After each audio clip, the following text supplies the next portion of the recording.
देखिए, रामचरितमानस को लेके मुझे कोई एतराज़ नहीं है, लेकिन रामचरितमानस के कुछ अंश जिसमें जातियों को इंगित करते हुए, वर्ग विशेष को इंगित करते हुए, वर्ण विशेष को इंगित करते हुए कटाक्ष किया गया है, अपमानजनक टिप्पणियां की गई हैं, उन अपमानजनक टिप्पणियों को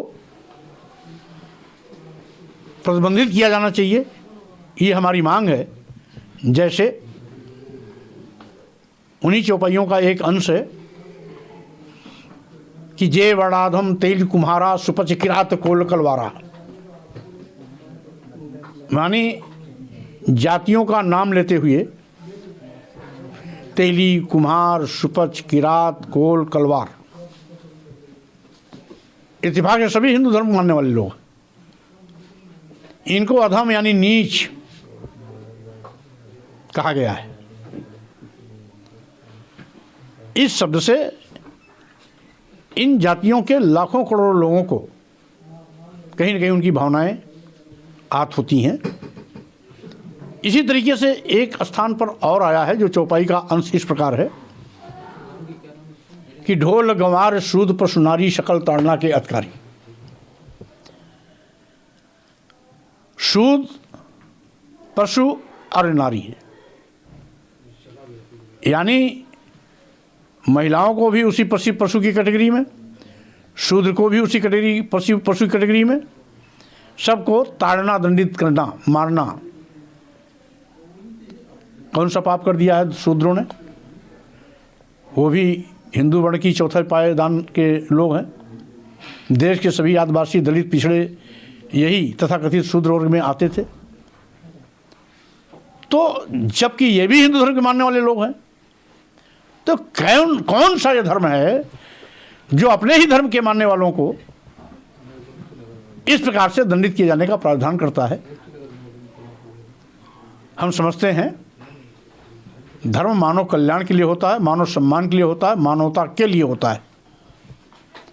लेकिन मानवता पर कोई कुठाराघात करता है, मानव सम्मान, मानव स्वाभिमान से कोई खिलवाड़ करता है, तो धर्म नहीं हो सकता है।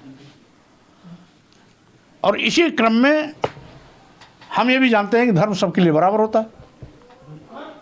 लेकिन तुलसीदास जी की एक चौपाई से ये भी स्पष्ट किया गया, नहीं, कुछ के लिए कुछ के लिए कुछ व्यवस्था होती है, जिसमें लिखा गया है कि पूज ही विप्र सकल गुणहीना, पूज ही न शूद्र गुण ज्ञान प्रवीणा। यानी विप्र ब्राह्मण समस्त गुणों से हीन है, कोई भी उसके अंदर गुण नहीं है, फिर उसका सम्मान करो। लेकिन शूद्र कितना भी पढ़ा लिखा विद्वान हो, ज्ञानी हो, प्रकांड जानकारी हो, फिर भी उसका सम्मान मत करो, क्योंकि वो शूद्र है। तो ये जो भेदभाव की भावना है, ये धर्म का चरित्र नहीं। ये जबकि मैं इसको धार्मिक पुस्तक के रूप में मानता भी नहीं, क्योंकि जब बाबा तुलसीदास ने खुद कह दिया कि मैं स्वांता सुखाय के लिए इसको लिख रहा हूं,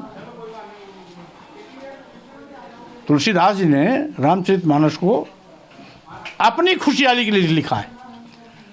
स्वांता सुखाय तुलसी रघुनाथ गाथा, और उसको उसमें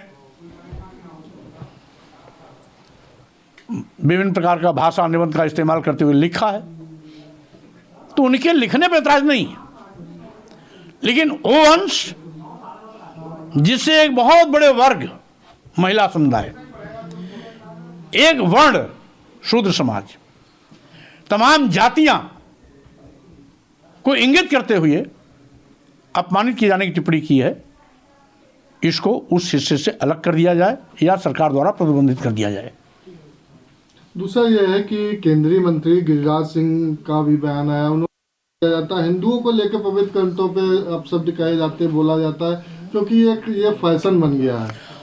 अगर कुरान में भी लिखा गया होता हमें जातियों को इंगित करके इस प्रकार टिप्पणी की गई, तो हम उस पर भी बोलते। रही बात फतवा जारी करने का, तो तमाम हिंदू नेता भी हमारे फतवा जारी करते हैं और तमाम मुस्लिम नेता भी फतवा जारी करते हैं, मुस्लिम धर्मगुरु भी जारी करते हैं, तमाम हिंदू धर्मगुरु जारी करते हैं। अभी जब शिक्षा मंत्री ने एक बयान दिया था बिहार के, तो एक संत ने कहा था कि इनका जो सिर वो जीप काट लाएगा तो इनको हम इतना करोड़ रुपया देंगे। तो फतवा जारी करने वाले तो हर जगह मिल जाएंगे, फतवा जारी करने वालों से धर्म नहीं चलता। रही बात जाति वर्ग विशेष पर, यदि कोई भी धर्मशास्त्र या धर्माचार्य या धर्म अपशब्द का प्रयोग करता है, अपमानित करने का काम करता है, गाली देता है, तो वो गाली अपमान हमारा धर्म नहीं हो सकता है। हम उसको धर्म के रूप में नहीं मानते। गाली देने वाला भले इसको धर्म मानता हो, लेकिन जिसको गाली दी जाती है उसके लिए गाली ही होती है, उसके लिए गाली धर्म नहीं हो सकता है। ऐसे ही धीरेन्द्र साहू का भी एक बयान है जो लोगों का विरोध करना चाहिए। हम करें धर्म कहाँ से आ गया? पाखंड का धर्म से क्या लेना देना? ढोंग ढकोसलों का पाखंड धर्म से क्या लेना देना? रूढ़िगत परंपराओं से धर्म का क्या लेना देना? धर्म तो सबके कल्याण के लिए होता है। भारतीय संविधान कहता है कि वैज्ञानिक सोच के साथ हम खड़े हों, आगे बढ़ें, वैज्ञानिक साथ के साथ जुड़ें, वैज्ञानिक सोच के साथ जुड़ें।